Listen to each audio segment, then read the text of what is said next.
Gary, just briefly, what does the Bible say? Make the connection here between those who fear God, those who obey God's commands, and the restraint that they will show, and those who reject God, reject his commandments, and evidence a lack of restraint.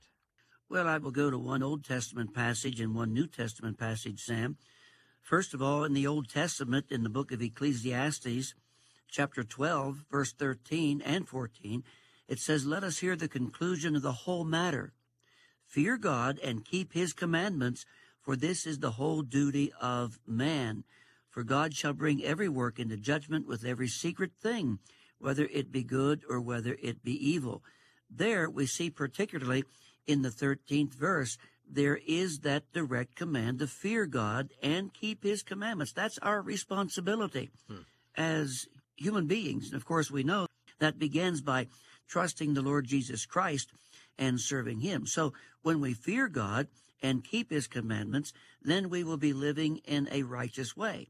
On the other hand, you talk about tyranny and any other lawless situation that might creep into society. I go to Romans chapter 1, where in Romans chapter 1 it tells us that mankind as a whole has turned away from God. But in verse 28, it speaks of the fact that those who do not like to retain God in their knowledge, they don't think about God, they don't follow God, they don't consider God, they don't believe in God, they deny God.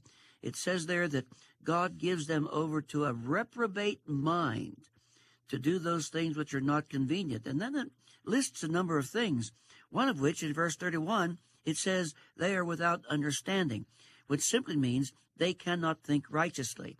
So when you put the two together, where there are those who fear God and keep his commandments, they will think righteously, act righteously, and do righteously. Where they reject God, then almost anything goes in their life, whether it's their personal life, their social life, their public life, their government life, whatever the case. And so that, I think, sort of brings the two together. I think it does, Gary. And ladies and gentlemen, we could go further, but we're going to try to wrap this up here.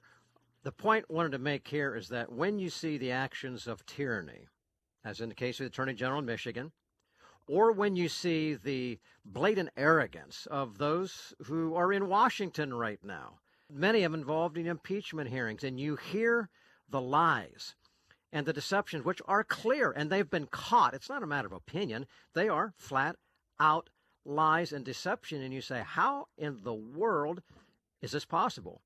Well, it really comes down to this, what we're talking about right here. Those who lie, those who cheat, those who are given to bribery and corruption, which the Bible talks about, results from those who reject a Judeo-Christian biblical worldview. They reject the God of heaven, God as creator. They reject absolute truth, and they embrace, as Gary laid out, they believe a lie.